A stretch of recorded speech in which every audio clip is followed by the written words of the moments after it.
Un grand merci à vous, chers amis téléspectateurs. Vous nous suivez à travers le monde. Encore une fois, les vôtres, les préférés. Jérémy Lemba, autrement dit les renards du désert. Nous sommes là sur visionplustv.com. L'émission Penalty a bel et bien commencé. Grand merci à Bella Dinganga, maman sociale. Merci au président Raphaël Loualo-Konka. Merci à Georgi Samba, le procureur autrichien David Kifouita au Canada. On est de cœur avec toi. Pico Kedika Songo, donc on a poto dans le monde entier. Comme par hasard, on a village Moloka et couloir Madiakoko, featuring Jérémy Lemba, René Abiri, soldat. Donc, Torobé Tamasola, journaliste par rapport à l'évolution actualité. René Abiri, bonjour.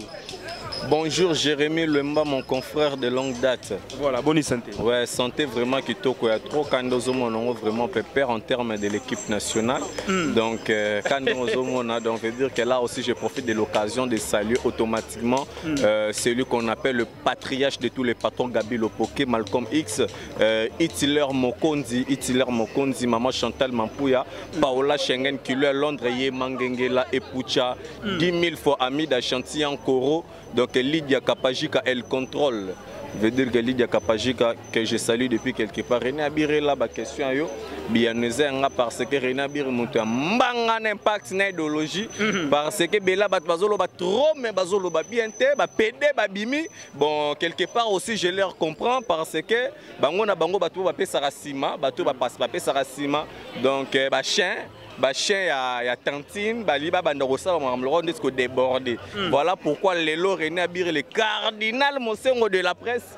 D'aussi, il y a Cornelia, Givenchy, Hollande, Bisso, veut dire que René Abiri Falouba. Donc, nous sommes takalisés, Bango. Veut dire que tout façon, Sima Talana, au fait rigoler, Batala Sima, Zonga Moto. Ce que yo, c'est que ce Josi, ce qui Josi, ce qui Nani, chose, ce qui Nani. Vous allez comprendre, Oyo Teka Sima. Fongola site internet tala oyana ba loyenge ba pressé nous allons prendre ba beta yo makembe sena sima pose studio ya pamba ya $30 na Kasavubu soki tembe falo ba vérité ayebi mo position nga na kutaye mais nga na poser une question te yo démarrer mbala moko boye makambo ezali Jérémy Lemba faut comprendre méchant et ali omoni ba artiste mususu faut ba yeba omoni c'est le scram as artiste munena mboko so comprendre c'est le scram abinisa monde entier yo yebi a fula ba artiste mususu ba Tantine Fanny lelo so ba yeba na c'est grâce à ba c'est le scram zela c'est le au fula Tantine Fanny na lobi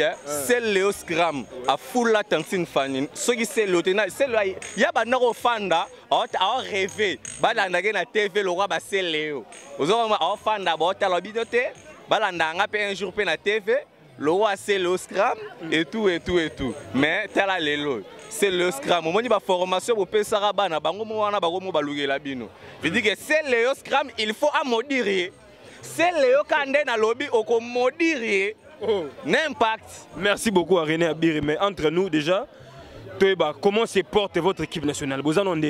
Voilà, l'équipe nationale de la presse se porte très bel et bien. Donc on vient de fêter notre une année de plus, donc que Dieu nous a fait grâce, dont on n'a pas voulu le garder nous seuls, dont nos partenaires puissants du monde entier, Ridu Bangui, du monde entier, Paola Schengen, Gisèle Zinda, Yanni Dembo, Baza tellement ébélé et tout, AG Fafalonga, lobby que notre René Abiri, mettre fond na bango en exercice, au wapito kitaki na hôpital ya mabanga na niveau ya yolo, to fouteli plus de 70 quelques personnes, donc de 270 quelques personnes, Chassa Makila, 424 personnes, to fouteli bango po babima na hôpital, et puis 50 maman babota qui les jours wana, donc biso ba René Abiri tozo ki ba kombo bandoi, biso tout, donc to fouteli bango ba maternité, puis na ba mbongo ba layet, to pesa ki, et puis to longwana to ke na orphelinat munene na niveau ya Lemba, o wapi orphelinat neza ko bomba plus de 3000 petits, de plus de 3000 bana pona kina bana basi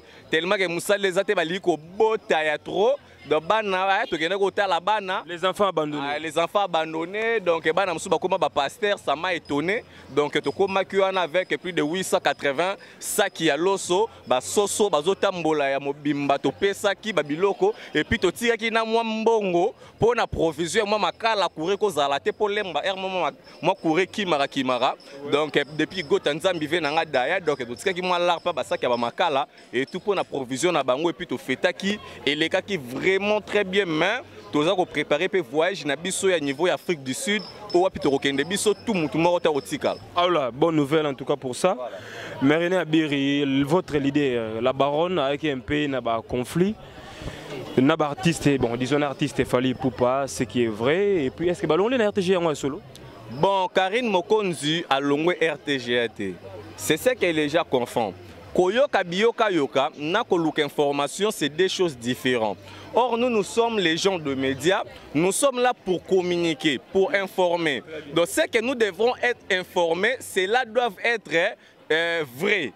Bien vérifié. Bien vérifié. Maintenant, on ne peut pas se mettre là devant la télé pour dire de n'importe quoi, pour faire plaisir, pour chercher le nombre de vues. Au moins, on a sur YouTube. Le rôle est 20 vies. 20 personnes. Mais il y a 500 000 de personnes. Mais qu'est-ce qui prouve que Batola balandi émission na yoti na suka? Au moins la différence émission à 20 vies et quand ici mbongo belé na YouTube que émission à 5000 vies. Bato cliquer à longwe na atalike longa monyango inutile. Mais erota la ba moni René Abiri. Cardinal Mosengo de la presse Toto ya Tembe. Atala lobité oyo maramboze solo. Veut dire que Karine Mokonzi elle est toujours là en RTG1. Veut dire que ndenge zalaka na famille moi na tout ce kazui asel wata moko bunganzela papa faut punir donc papa ya Karine Mokonzi ezande musala naye parce que donc a désobéir na ba ordre musala te mais sauf que yebika ba production ya voyage trop de voyages et l'équipe trop yangwana RTGA ils ont trouvé mieux donc comme elle avait eu deux absences na niveau RTGA et puis que non, elle doit se reposer donc pour 2 dimanches aussi et après le dimanche en 8 à Zongela Moussala na bon et qu'on tombe na lettre oyo notre artiste musicien a équipé Kotika donc lettre moko za na ba faute d'orthographe 38 elle a 38 hein 38 fautes orthographe, lettre 38 fautes orthographe. Donc, on a René Abiri, j'ai 5 000 de corriger. Deux ans, orthographe, n'a pas lettre, mais n'a pas mot. Aux organisations, on a beaucoup de phrases, c'est que Mawatro. Donc, c'était un peu ça. Donc, il est tombé. Et il y a loco la tantine à l'actualité. Donc, bon, de toute façon, moi, je les comprends. Et là, on a des bango banabasi. Moi, ni banabasi na banabasi.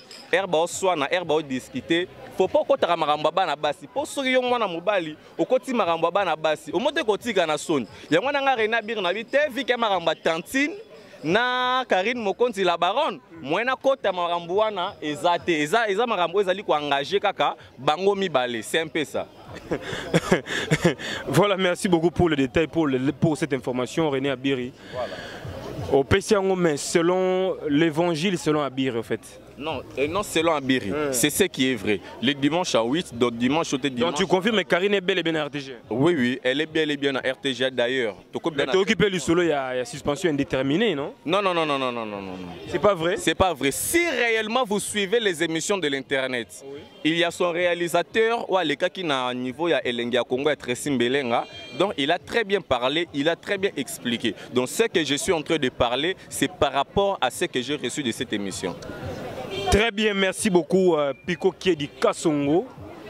Moté Muriel Bantou depuis Belgique. Merci à Maman Leonie la Mali, là, donc nous sommes de cœur avec toi. Galaxy Kassongo, les Grecs. Joli Moussampa, donc Joli Moussampa. Mokonzia ba mère na Belgique.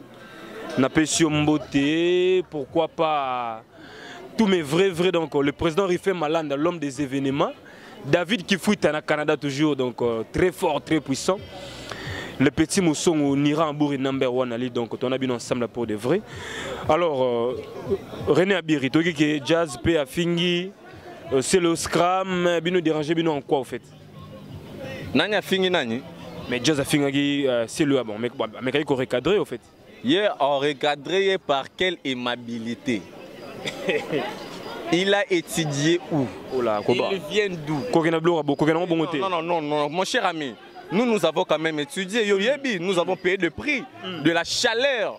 Vous comprenez? Nous avons payé le prix de la chaleur. Comment est-ce que quelqu'un qui n'a pas étudié, quelqu'un qui s'est fait péder, quelqu'un qui s'est fait illettré, qui ne sait même pas écrire son propre nom et dire de n'importe quoi sur la personne, l'artiste c'est le Scram. C'est le Scram, c'est un très grand artiste. Il faut beaucoup de respect pour l'artiste quand même. Hein? Non, non, non, ça ne se passe pas comme ça. Donc lui, le Chronifouati, les chiens de Tantine Fanny, il doit très bien ressaisir ces mots. Parce que c'est le Scram, c'est un artiste oyo afandaka nanu na bandal bikote oyo mbula soke beti o sentir que batutu baza très à l'aise.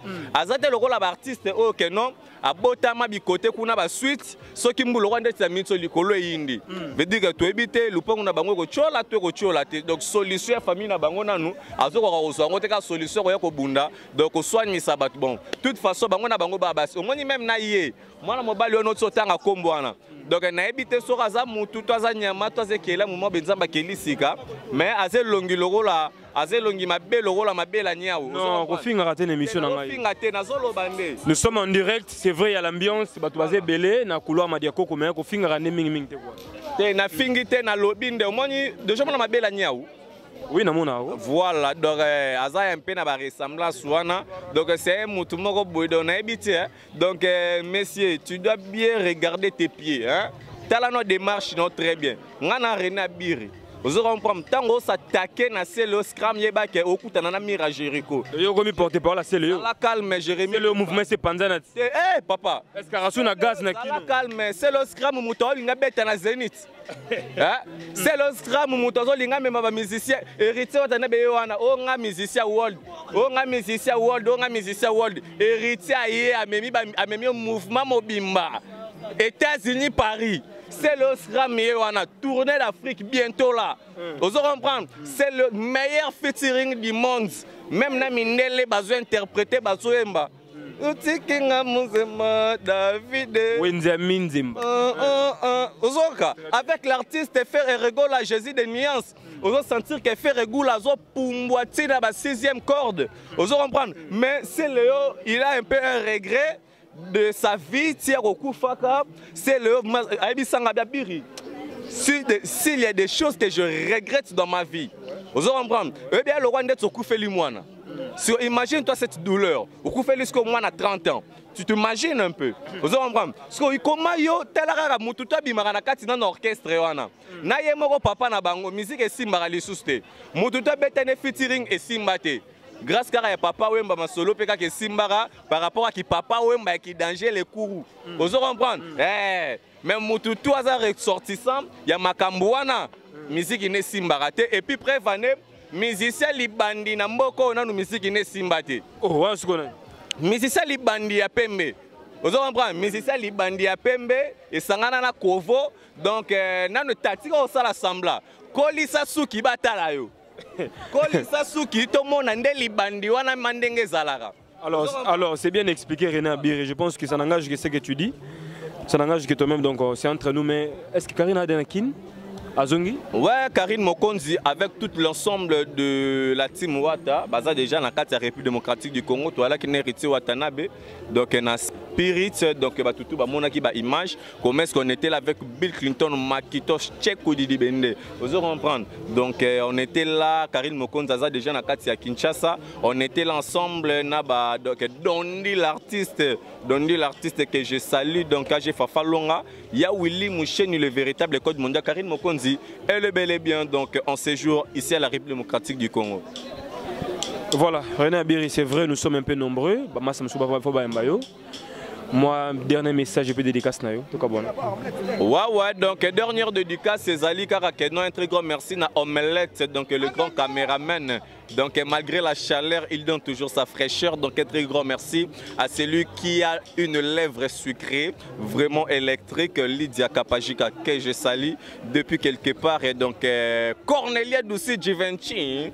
Cornelia, donc Paola Schengen et Kilo à Londres, donc tous allés à René Bir ensemble. Non, les Lara papa, maintenant, on est 18h et côté. Na côté, na beta bayoji, bamarambe belé, oh papa chéri, à Pesakinga. Na venanga le général Jeff de Fawazo Landamiso depuis quelque part. Donc Paola Schengen Kilo à Londres, donc message Zalika à Kenon. Bah tout au bolingara biso une équipe nationale, bo s'abonner na ba site na biso ainsi qu'un site. Ya Massa nanga pe Jérémy Luemba et Osala vraiment qui toro makasi. Gabi Lopoke Malcolm X. Bazuwa pi Hitler Mokonzi. Masolongo. Ils ont avancé, Merci. Voilà, grand merci également à Pico Kiedi Kassongo, Motem Samuel Bantou depuis Belgique. Merci à Niran Bouré No. 1 à Lille. Merci à Levendoudi. Et je n'oublierai pas comme ça, Maréchal Souveillé, sa restaurant Yolos Nadalas ne tombera jamais. Merci à vous tous, en tout cas nous sommes de cœur avec vous. Merci à David Kifuita, au Canada. Merci à toi Junior Mboui, merci à Bella Dinganga, merci à Maman Elisa Pedro, Mounoko Bank, merci à Hilaire Clark, Branda Onyoka, président Raphaël Oualokonka, merci à tous mes vrais.